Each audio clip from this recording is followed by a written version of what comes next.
All right, here we go, guys, and we are back at the 2025 Stuart Boat Show in sunny Stuart, Florida. And today we're looking at center consoles in that 30 to 32 foot range. We're going to look at a bunch of models, including ones from Cobia, Contender, Grady White, Sailfish, Sea Hunt, and Solace. And yeah, we're going to get started with the Sea Hunt, the 305 Ultra. And you're going to hear me talking about, I thought the Ultra brand was the modified V, and it appears like it mostly is, at least on the smaller models, but you're going to see that this larger model, which I believe is the largest Ultra model, which is kind of like their hybrid bay boat naming convention. It does have the deep V, it's 21 degrees, but you're going to hear me kind of pick this boat apart. Apologies in advance to all the Sea Hunt lovers. I really do like the way the boat looks. Just a lot of little things I don't like about it. So without further ado, we're going to start with the Sea Hunt. I'll come back at the end and offer you my closing thoughts, including which I would pick and why. We got two big Yamaha 4.2 liter V6 F300s on a Sea Hunt, a 30-foot Sea Hunt, sale price $247. Now this is the SE model, but it still has 21 degrees of dead rise. So interesting. This is a deep V. I always thought the SEs, the Ultras, were the not as sharp V, the modified V, if you will. But yeah, 30-footer for under 250K. What is this? 2019 here. What's going on? Beautiful Sea Hunt. Let's take our shoes off. Let's step inside, see what this is about. I believe the SC has the rear casting deck, which it does. You can see that. We've looked at some of these other ones, so I know what's here. This is storage and stuff. This should be the live well here. Ugh, you got to unclip it. Boo, don't like that. Yeah, there it is. Actually, it's a little... looks like a little bait box. Let's see what's under here. That's a live well. Live well there. But again, you got to remove the cushions and the seating to get to it. Wish that was just thought out a little better. Sink here, tackle storage here, slide out cooler here. I think this is bilge access, which, yeah, it is. So... they've done a great job on their Gamefish models making this access better.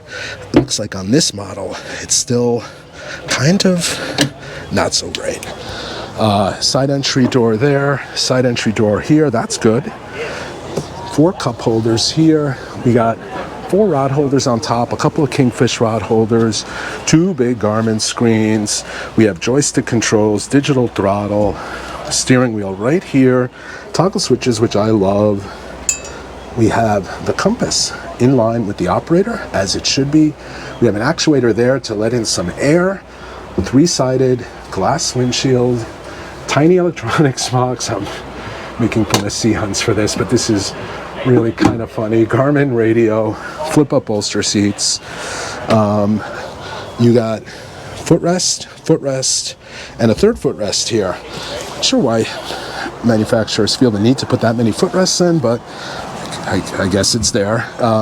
This folds down out of the way. You can see the divot there where this would snugly fit into. You can take this cushion off and have access to the forward part of the boat there. I think there's a live well under there. It used to be on some of these models. Storage under each of these seats. You can make this level and have this whole front area be a casting platform as well. See, there's 2 windlass controls up there. It's a lot of boat for $250. Deep V boat. Let's see what the cabin looks like.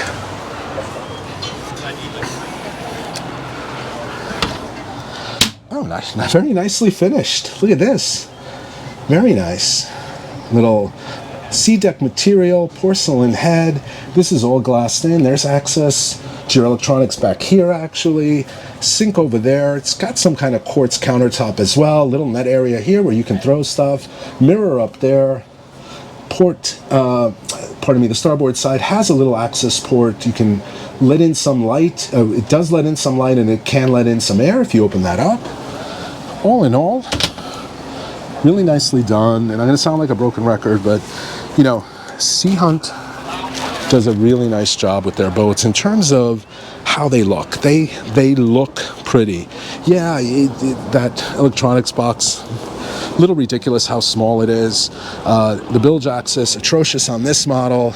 But then they do things like this, where they give you all these nice little tackle storage areas. You can put line in here. It's a weird combination of pretty, well thought out, and to a certain extent, like this not opening, poorly thought out. But the value is there. Let's see what we have next. Look at that, a Sailfish 312cc, powered by twin Yamaha V6 300s, the 4.2 liter block, tuna door to step in. But before we get there, take a look at this. 6 transom rod holders. Step in. There's a nice step here that has a little bit of storage underneath, blocked right now by the tuna door, but you can throw dock lines and whatever in there. That door is closed. That won't happen. Flip up bench seat here. If we put this out of the way, there's actually a decent amount of fishing room back here. You see a fish box there, big corner live well, cup holders, rod holders. Looks like 5 rod holders across the gunnels all the way to the top, all the way to the front, pardon me. Little bait tackle area here, bait prep area, sink. It's, I think, another live well. It is another live well, deep live well. Little bit of storage here, big deep drawers, same on this side. Mentioned the in-floor fish boxes here. Twin screens on this 31-footer, wraparound glass windshield with a windshield wiper, with 2, not gel coat finish, but that's okay. Glove boxes up here, electronics boxes, whatever you want to call them. We have joystick controls, digital throttle, the 2 garment screens we mentioned, flip up bolster seats, slide up and down very nicely. A little bit of storage down there. And then, yeah, your basic forward seating layout. Here's rod holder 4 and 5 on each side. So you have 10 rod holders in the gunnel, which is really nice. I think most, not most, but a lot of boat builders do 2, at most 3 on each side. It's nice to see somebody add 5. It just gives a lot more rod storage that way. Big additional storage or fish box up here. We can actually open it and see what it looks like. It's already kind of open. They're using it for storage, but you could use it for more than that. Couple of more cup holders up here. 2, 4, 6. I like this about Sailfish is that you can open the seating without removing the cushions. Often overlooked too. Another cooler up here, opens this way. Well, actually it doesn't, because there's probably, the latch is there, but this doesn't appear to open. Yeah, it doesn't open, and that's probably because there's a little more room in the console for sleeping accommodations. No, there isn't. Okay, that's interesting. Somebody will have to tell me what I did wrong there in the comments. I know you guys are quick to do that. But yeah, your basic head layout. Again, this one is nicely finished, gel coated. There's a porcelain head there. Lots of little areas to store things and a sink. And there's a drain, so you can use that sink as a shower. Battery switches are here as well.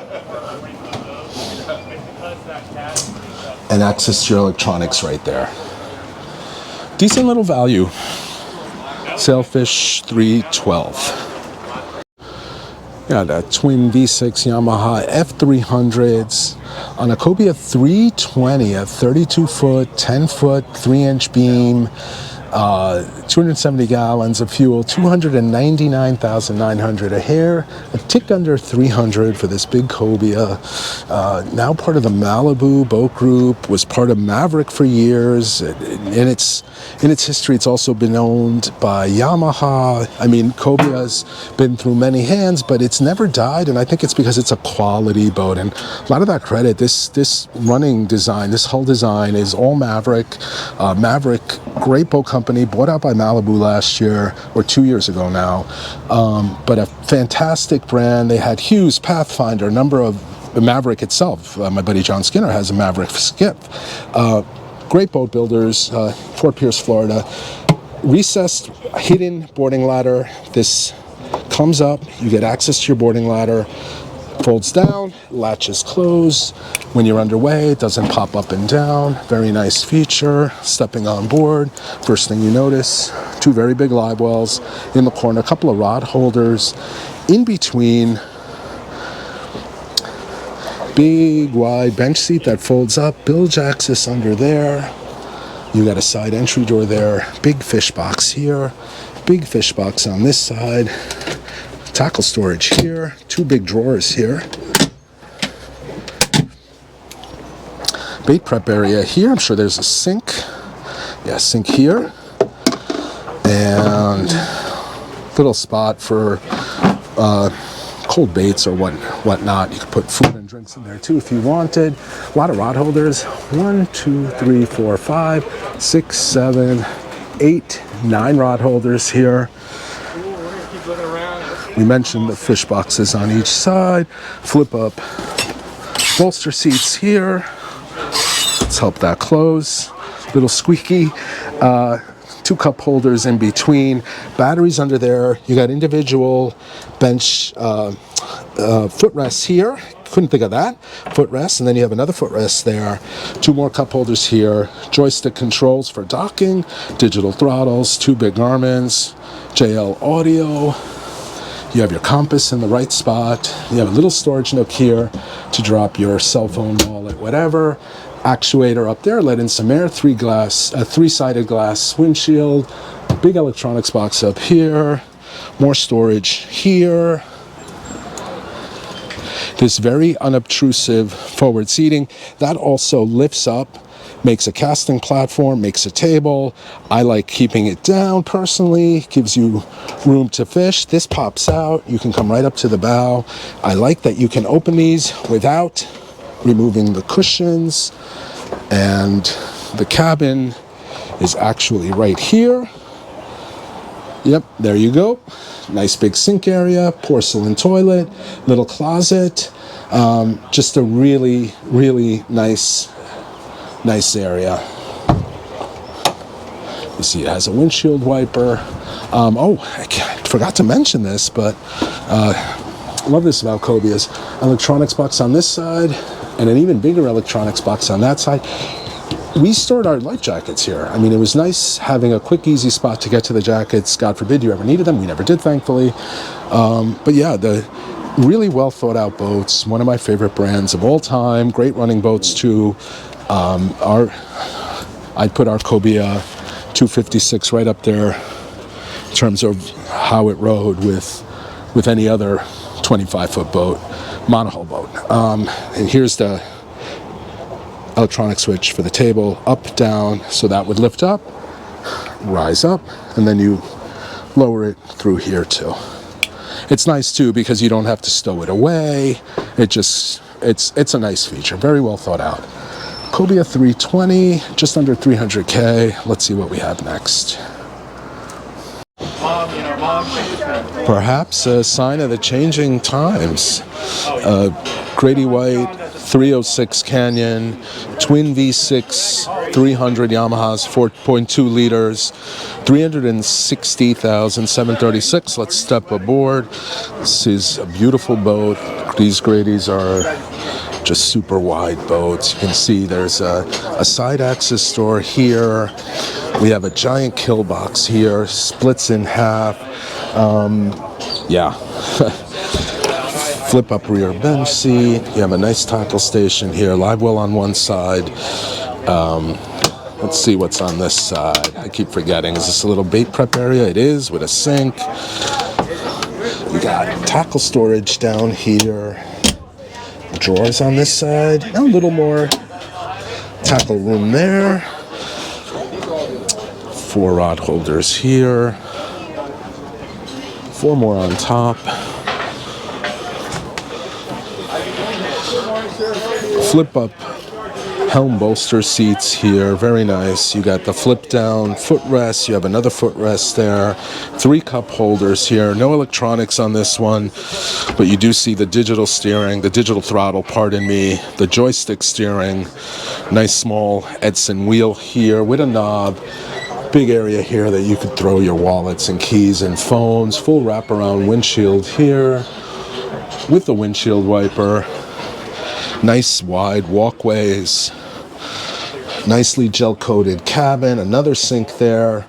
Toilet or head over there. Nice mirror here. Your electronics are behind that. There's access to your electronics.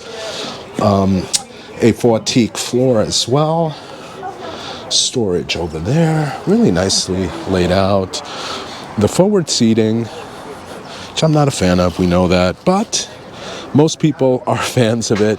This one has a nice extendable shade, which on this rather warm Florida day is a welcome relief. You see controls there on the right for the windlass. There's your anchor locker, opens to the side as it should. Here's a table that gets out of the way. You can open the storage under the forward seats without having to remove these cushions. There's a couple of cup holders on each side as well. There's a raw water inlet there. Just a big, wide, nicely appointed fishing boat. Also has plenty of room for family fun. I missed this. Got more drawers here to throw some of your tackle. Let's see if it's on the other side too. Let's see what this is. The batteries? Yeah. Battery switches. There are more water intake over here. And yeah, you got no tackle storage on this side, but you have room for your fire extinguisher. Really nice boat, and surprisingly for Grady, I don't think it's overpriced. I know I'm going to catch a lot of heat for that, but I don't think it is. Electronics box here, and life jacket storage here as well. Grady White 306 Canyon. Let's see what we have next. For all you hardcore fishing fans, a Contender 32ST. ST stands for stepped. It's a stepped hull. Boat show price $402,510. Twin Yamaha V6 4.2-liter 300s. To my dying breath, I'll say these are the most reliable engines in that 300 horsepower range. Literally, rarely read about anything going wrong with these, at least unless they have tons and tons of hours. And this is a true fishing boat. You're going to see two big live wells here in the aft section of the boat off the transom. I believe this is going to be live well. Bilge axis. It is. And because it's a fishing boat designed for Florida, another live well right there. Slide out rigid cooler. Tackle station here. Got to use two hands. See that there. 1, 2, 3, 4 rod holders here. 6 more on top. 2 kingfish rod holders too. Of course, there are outriggers on this if you are going offshore. This has a very CV feel, including the fact that you have a glass enclosure to help protect your electronics. See 2 Garmin screens on this. I shouldn't have done that. We've now screwed this up. A 32.8, 9.8 beam. Big boat. Gas fill up here because it is a fishing boat. Forward seating, schmoward seating. No need for that on a fishing boat. That's not where you're not casting or anything like that. So yeah, nice big dance floor up here. Very clean layout. Coffin box up here. Another giant fish box up here. More storage up here. You have no end in the storage area here. Now, how does this open? There it goes. See that big cooler here? The coffin box. Really nice. And it's on those gas assist struts. Comes up easy. It's harder to close than it is to get up. That's how strong those struts are. Yeah, very basic layout. I assume that same thing here. Very utilitarian effect. There's a head there, small sink there. Electronics are exposed, but it is gel coat finished. It's just minimalist. That's if you want to get blood on the deck, you don't want a lot of amenities. There you go, the Contender 32 ST. Let's see what we have next. All right, we got twin Mercury V10 400s on a 32 Solace, 32 CS. Let's take our shoes off and step inside. Solace is one of the brands I don't think a lot of people know about. Certainly they're not a secret, but you don't see a lot of them. At least in the Northeast, you don't see a lot. And they have a rich heritage. They are descendants of Boston Whaler, believe it or not, and Everglades and Edgewater. Stephen Doherty, Bob Doherty, famously the chief designer of Boston Whaler for years. His son Stephen founded this company, and it's just an innovative, luxury, fishable center console. It's not cheap. Let me stress that it's not cheap, but if money is not an object, this is what you may want to buy. Boat show price is $563,657. I'm certain this is going to be more expensive than some of the other 32s we look at, but you are literally getting a different class of boat. Look at that berth area there, how long it is. Nice porcelain head here, a sink there, access, nice wood grain access to all your electronics here. Nice step down, mirror right there, three-sided glass enclosure here. Premium material, hard to explain unless you feel them. This is so different than the mid-tier brands. It just feels richer. I believe this pops up, if I recall, at the Miami Boat Show. This will actually come up and afford you a better vantage point if you are a shorter driver. It's also some type of gel cushion that is so nice on your feet. Three-sided glass enclosure. You see that the big actuators there that will literally lift up, and on a hot day will let a ton of air in here. Looks like you have some kind of unique access point here. I wonder if it's access to stuff on top. Not sure, but yeah, joystick steering, digital throttles, two Garmin screens here. You have a nice glove box here. One of the easier glove boxes to open as well. We mentioned the flip-up bolster seats. You have tackle storage here. You have multi-level storage in the floor. You have access to the bilge in the center. Boat's a little dirty. That's not the boat brand's fault. Tackle prep area here. Bait prep area, pardon me. Sink here. Grab bar here if you're underway. Rod holder, and then 1, 2, 3, 4, 5 on top. A couple of Kingfish rod holders too. You have a slide-out cooler that doubles as a seat. You can see that little spot here for your cell phone. I'm good, thank you. I love this brand. Okay, good. I know the whole history, Bob Doherty. Yeah. I do. Sarah was up there. Pardon? His wife Sarah is. Oh, get out of here. Yeah, you know her. No, I don't know her. I do videos for like kind of my one real job on boats and stuff. So I appreciate it. Thank you. How are you guys? How are you? But yeah, very nice sales lady. You can see this too. The little footrest area there. These are just so well thought out. I mean, they're very innovative. They're not cookie cutter garbage area there. I wonder if there's one on the other side as well. Nope, tackle storage. Again, look at this. You just pop it up. You don't have to remove the cushions. And I can't tell you, the fit and finish on this boat is spectacular. Just great. No wasted space. Very similar to my CV. There's room here if you want to put dock lines or, just put some stuff there. There's like literally, this boat is so well thought out, and premium everything. You're paying for that. You really are. All right, let's see what we have next. All right, and we're back. And if money were no object, I am 100% taking that Solace. If somebody said to me, "Hey, we're going to give you one of these 5 boats you just looked at," for me, that Solace is beautiful. I can still fish it. The fit and finish is fantastic. It has a little sleeping berth. It had the AC. I mean, just an amazing, amazing boat. The shocking part, I think, if it were my money and I were on, a smaller budget, I'm probably going with that Sailfish. A lot of people would guess I would say the Contender, but at 100 plus K less, that Sailfish is going to do a lot of what that Contender can do, albeit with a lot less fishing room. Also surprising I didn't go for the Cobia, I guess, because I'm such a big Cobia lover. But yeah, I really, really like that Sailfish. And I've ridden on a 29 Sailfish, and they actually ride really well, and they get great fuel economy. So yeah, I would go with the Sailfish. Let me know in the comments which you would pick and why. Hope you guys enjoyed this video. As always, if you like these videos, hit that like button. If you're not already a subscriber and you like content like this, please consider subscribing. And if you're not already a member of the channel, please consider joining. Lots of perks associated with that, including early access to videos.